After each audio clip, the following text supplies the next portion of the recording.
Arkadaşlar yazın bu filtre sisteminin yerini değiştirmem lazım. Biraz daha geriye alayım ki buradaki asmayı kapatmış.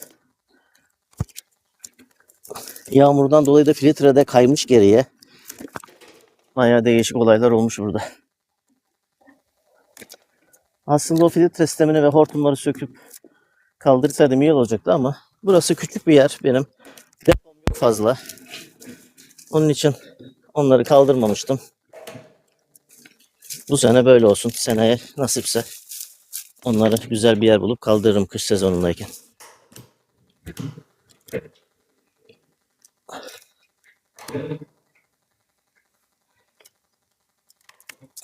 Böyle alalım bunları.